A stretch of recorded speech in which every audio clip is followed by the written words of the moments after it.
Jeff, although neither one of us is an expert in moral theology, I want to talk about the topic of moral decision-making, and especially thinking about the role of secular wisdom in that whole process. A lot of times when we think about forming our conscience, we think, well, I should use the Bible to help me know what to do and try to learn from the story of Jesus. And we say, well, I should consider carefully what the church teaches. That's very helpful to me. Then I also should learn from the example of the good people in history, and especially the good peers that I have, and maybe my parents or the people I respect. So we have a lot of input into forming our conscience, as we say, and making a good moral judgment about what we should do. But I don't want to leave out another source which I'd like to call secular wisdom. It's a matter of what we learn from our culture, what we learn from sciences like psychology and sociology, and I think also from what I'll call common sense that people often demonstrate. So I'd like to look a little bit at that and see if we can't tease out a bit what that might mean to say we can learn from secular wisdom. Go ahead. There's a balance there that I like, that we Catholic moral theology holds that there's a preeminence to what the Church teaches, and it's not simply an opinion alongside other opinions, but at the same time Catholic moral theology has always recognized that there's a broad range of sources that you have to address, and all of that information has to go into the hopper if you're going to try to really make a good decision. You know, a great example of this is Thomas Aquinas. In the 13th century, we often think of as the great Orthodox theologian and one of the great guides for us. One of the things he did in trying to work out his own moral theology was to draw on the insights of the philosopher Aristotle.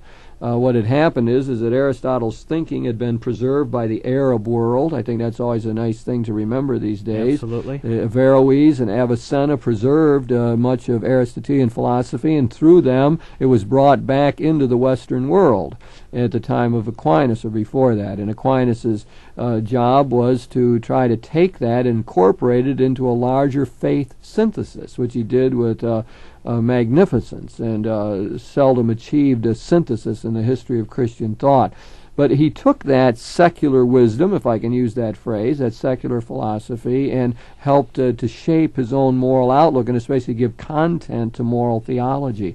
It's a prime example, I think, of what you're saying. We have always felt, especially in our strong Catholic tradition, that philosophy is our ally. Philosophy is the handmaid of theology. It is to try to help theologians to do their work, and it provides insights. As my teacher, Karl Rahner, said, there is always in all philosophy a secret element of theology. And the reason why is because the philosopher is always graced. So that Aristotle was not walking around apart from the Holy Spirit or divorced from the one we call the Creator. All of that was already at work in his own heart and soul, and so his philosophy has a secret theological dimension, so to speak. And I think that's one of the primary reasons why we can learn from not only philosophy but other secular wisdoms also. I think of Justin Martyr in this same context, perhaps the first to try to develop what he called a Christian philosophy. What he discovered was that there was a truthfulness in the Greco-Roman world where he lived, and yet when he came to faith, became a Christian, he found a new depth to that. But he's troubled. Where is the truth? Does it all exist within the church, or is it out here? And he said, well, God's logos, God's reason, God's word is active everywhere on the planet that we find truth. And so he sort of baptized that, and it stands at the very heart of a Catholic approach to knowledge. We've often said that, and in some ways it distinguished us, at least from the classical Protestant world, where reason was not so esteemed and where philosophy was often seen to be dangerous. And they had good reasons for saying it because it was often misused and so on. But I think it has distinguished out those two traditions in a sense. There's always been a stronger Catholic notion that philosophy and reason and scientific disciplines are really a help in the moral life and becoming better Christian people. It's a Catholic strength that I think we really should build on and hold on to. It has to do with a wholeness, a whole vision of reality that I like a lot. Right, yeah. Faith and reason go together. There's a strong synthesis of all of this. The other theology we were talking about was carried on by the Alexandrian theologians, Clement of Alexandria and Origen, who died in the 3rd century. Those people had a sense of what we call a logos theology, the sense that the Word was operative in the whole of the world. The logos that became incarnate in Jesus really was the operative principle among all people at all times, even before the time of Christ.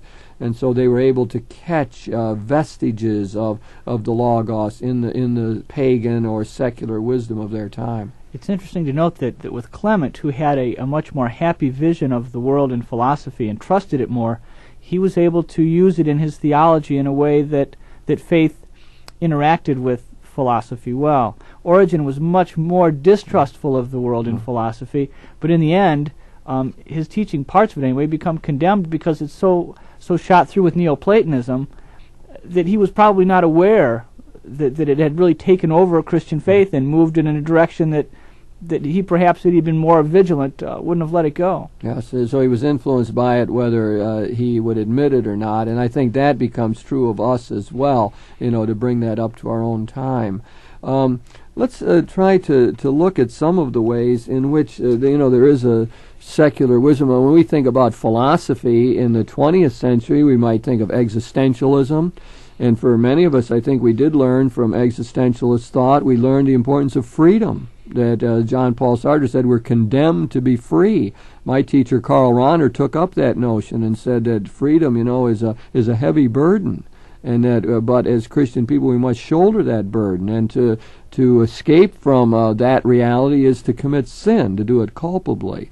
So that all the notions of freedom that we find within the existentialist philosophy of taking hold of our lives, shaping our existence, determining who we will be forever, are all themes that make sense to us in the moral struggle. In other words, morally, it's easy to say, well, I'm just a product of my times. I abused my kids because my father abused me.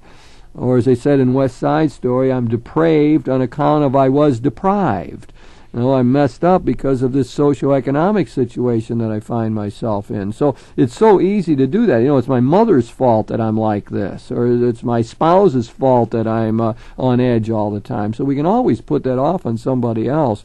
And yet, I think the existentialists help to teach us that, no, we're condemned to be free. We bear our own burden of freedom, and we're responsible for ourselves no matter what the givens are, no matter what the bad situations that we're placed in. We create ourselves is essentially what they want to say. Sure. And there's got to be a corrective to that. That certainly isn't absolutely true, but there's something about it that rings true, and you say, yeah, I made these choices, and this is how I find myself at this point in my life.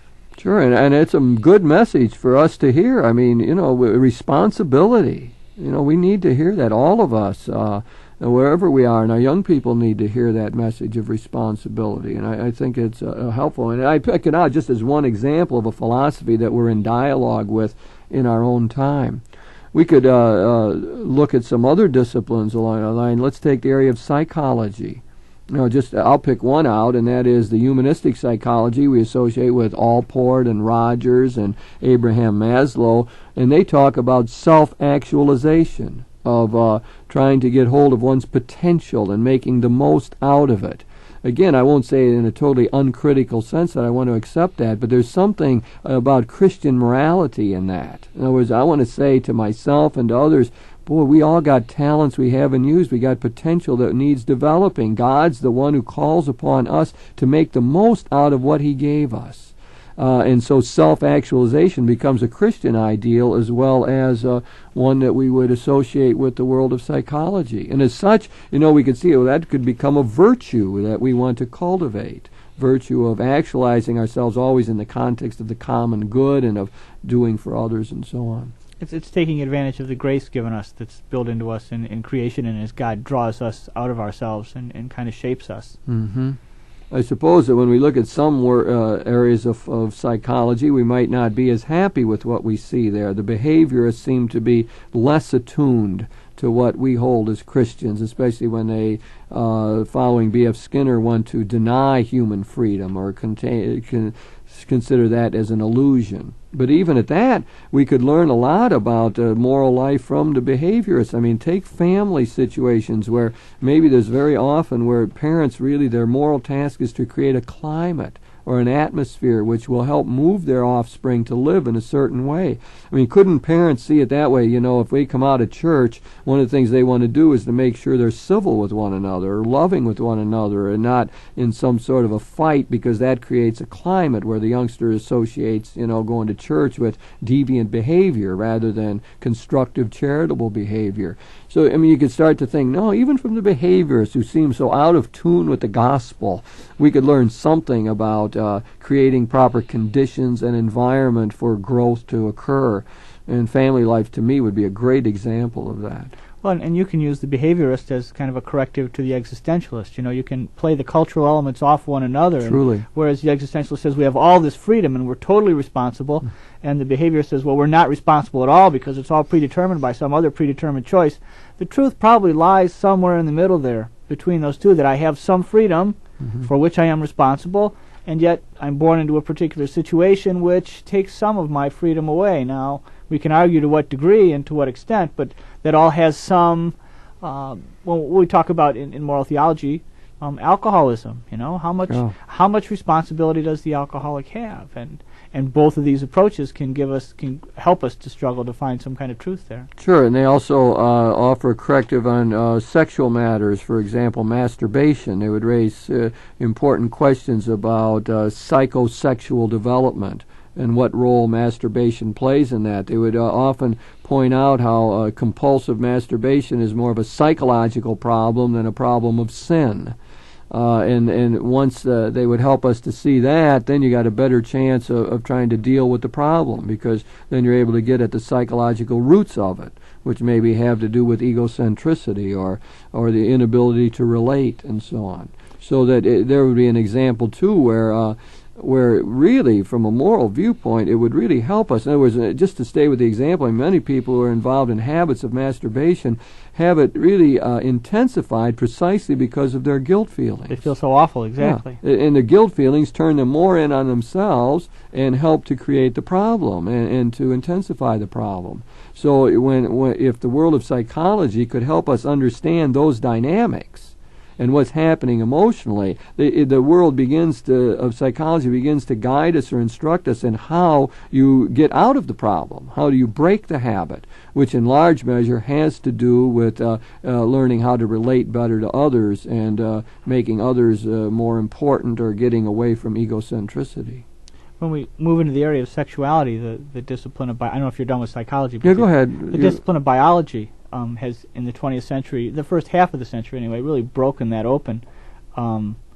It was presumed by Thomas, using Aristotle, that intercourse existed only for reproduction, that was its whole point and purpose, and especially an act which made you so unreasonable, you know, certainly couldn't be helpful, so we'd only put up with it if we had a good reason, and that's reproduction. But early in our century, biologists say, well, we don't know. I mean, it was only 1930, and Ogino and Naus came up with some knowledge of the sterile cycle and the fertile cycle, how that all worked. And in fact, most of the time when we make love, reproduction is not on anybody's mind, and it's not even a possibility.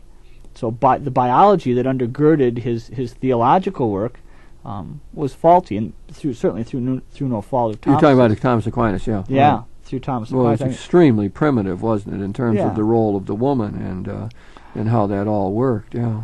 That women were a product of a warm wind that came up from Sicily that mutated the perfectly formed male into a woman, and maybe stands at the root. Maybe it's probably both an expression of the sexism of the church and a cause for the justification of things that were done. So the dialogue with science, in this case biology, has helped enrich us and helped to guide us in our moral decision making, really.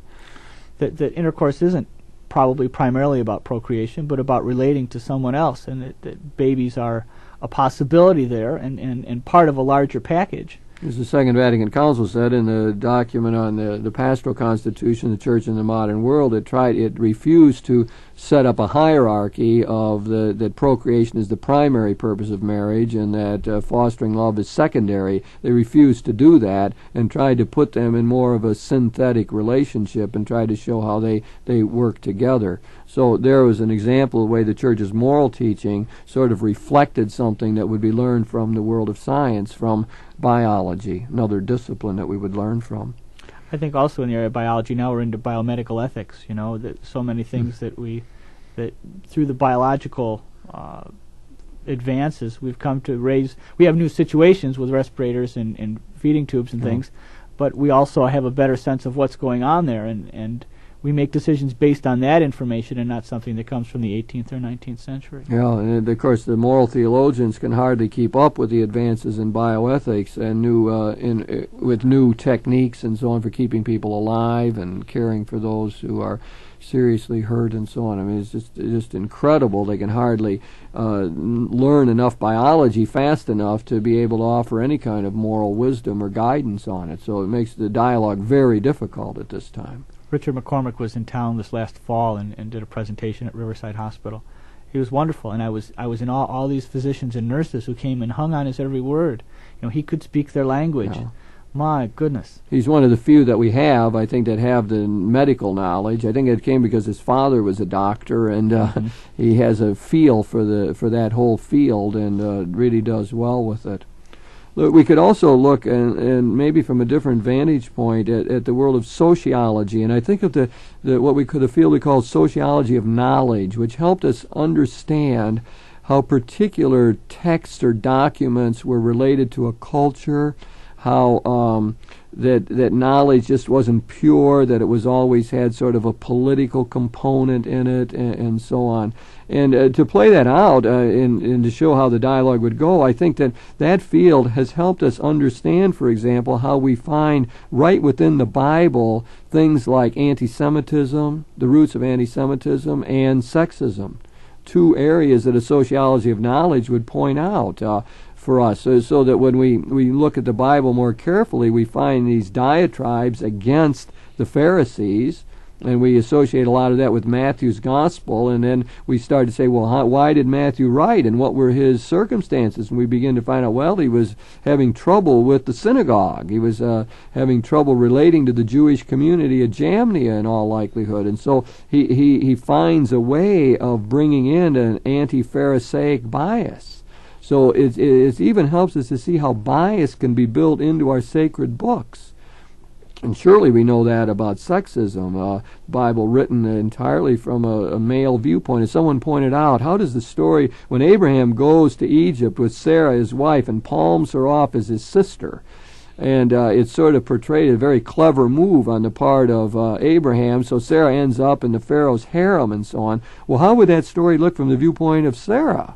I mean, you got a whole different thing. I mean, my husband betrayed me, and, here I'm in this horrible situation, and part of a harem, all because, so it would just look differently. But anyway, my point is that the field of the sociology of knowledge, or even historical studies, help us to see ways in which the Bible is relativized, or the Bible has to be critiqued, and it can't be just taken as some sort of final word in every area of life.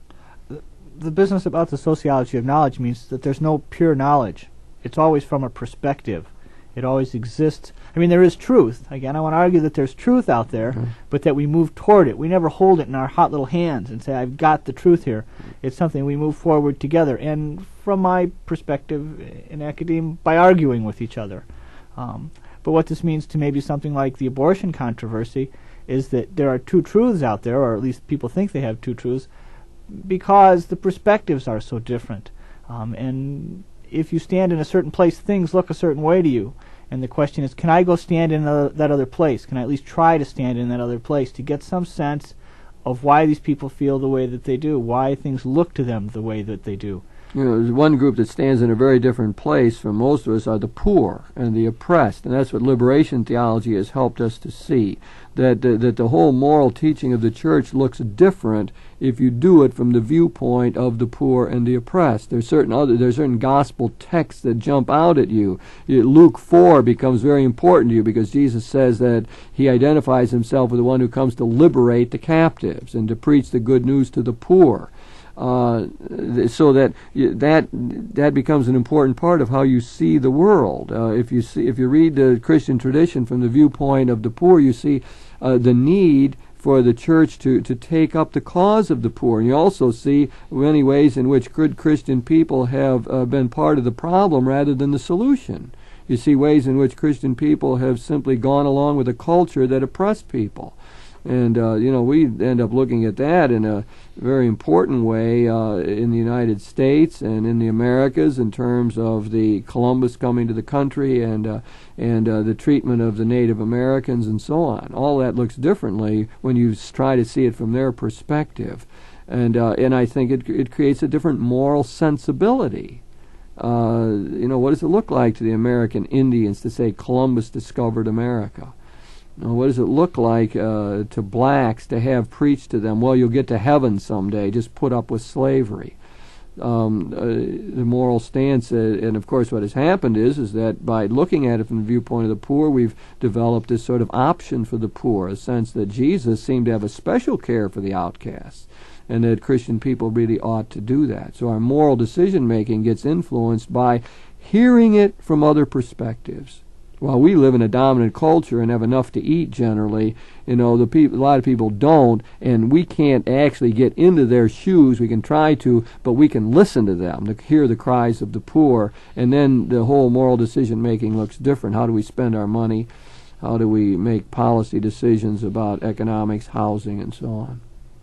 So the option for the poor, is an example, it seems to me, of what we would learn from your general point of saying there are different perspectives and how we would try to learn from that. Jeff, can we turn to the question of maybe a secular kind of wisdom, American pragmatism, what we learn from folk customs, from common sense that people have, and so on? We have, just take one example, we have in the United States a saying that actions speak louder than words. That's part of our pragmatic tenor. We have a sense in our culture that you can talk all day long, but I want to see how you actually act. I want to see the results of all of this. Well, I could easily see that as a great insight into life. I mean, and into the Christian message. It's like Jesus saying it's by their fruits that you'll know them. There's a way in which if we indeed have the Spirit, we ought to live out the gifts of the Spirit. There ought to be fruits of the Spirit that we see in our world. So that I think that that's an example to me of a common sense wisdom that could guide our moral decision making. In other words, we could look at ourselves and say, yeah, I talk a good game, but have I produced anything? I say I'm a peacemaker, but have I ever done anything for peace? I say I'm for equality, but have I ever tried to do anything to help those who are on the margins? I think of old casuistic arguments in moral theology that just go on and on and on, and they're very extended. And one wise saying from some very insightful individual reduces it all to nothing. It all just falls apart. We obviously had some place we wanted to get to, and here's where we are. We're going to go all these ways to say that this is really the right thing. And someone with some common sense will say, well, that's garbage. Yeah. That it just doesn't hold together. And it stands as a good leveler. Don't you think it's good to have sort of a common sense friend or somebody who speaks that sort of natural wisdom in a sense, who can maybe only it's people like us who live in academe or tempted to fly off into flights of fantasy or something that would need that. But this strikes me that part of good moral decision-making is to have somebody around who can tell us when we're crazy, when we're off the wall, when we're just out of line. And the kind of person I'm looking for is very down-to-earth, common sense. I don't need great theories, but just like, that doesn't ring true to me. That doesn't make sense. Or, yeah, I think you're on the right track. I'll buy that. I think we need that. My wife does that at our house. She's your guru, a common sense guru. If you want good theology at our house, you go to Jenna. She has this intuitive sense. She say, "Well, that just doesn't seem right, or that's dumb." And she's right virtually every time. And because she has that gift, she can see through it and say, "No, that doesn't work. It doesn't work." Yeah, that's and I think that maybe some of us need to search out those kind of people, and they're good for us. And that raises the whole thing that of the need to sort of be open to that opinion. I think one of the things that happens very often is that, well, the other person's common sense approach, we can find rationalizations why they're wrong, why I shouldn't do it that way. And maybe sometimes those arguments are good and they have value, but we can't just, I think, leave out this common sense approach that I've been describing here. It has to do, I suppose, with that whole other side of learning from the good people around us. It's part of what moral decision making is about. There's example that people show us, and good insight and wisdom that comes from all of this. There's something too, I think, about the culture that can raise questions in new ways. I don't think we want to be naive and say everything that comes from the culture, whether it's philosophy or sociology or biology, that's all helpful. But it can raise questions that the gospel needs to respond to and help us to bring out a richness in what we already have. I guess I like to see a dialogue between the two. Yeah, very necessary. I remember a quick example. I was giving a lecture and saying that it was part of the church justice. We have to teach the church justice. Teach society about justice and so on. And one priest raised his hand and he says, "Geez," he says, "I think I learn more about justice from the world than I do from the church very often." The Brooklyn Dodgers integrated before a lot of Catholic churches did. You got that kind of thing. There was pragmatic reason for doing it, of course, but indeed you did see integration there. So I think that it does flow both ways. We think we have a wisdom for the world, but the world very often can challenge us and help us. And that doesn't have to be scary. Some people, as soon as you take something from the tradition and begin to use biology, in my own doctoral dissertation, I pointed out some things that Thomas had said and that there were problems with the biology. A Dominican came up afterwards and said, "Well, you really didn't mean that." And I said, "Yeah, the biology's changed. I think Thomas was wrong." Mm-hmm. You have to say that. Well, Jeff, we've been looking at moral decision-making and trying to learn from secular wisdom. Our claim is you can learn from philosophy, from psychology, from sociology, and from the common sense. Our American culture has a lot of wisdom in it. It has to be critiqued from the viewpoint of the gospel, but we really should be open to this secular wisdom.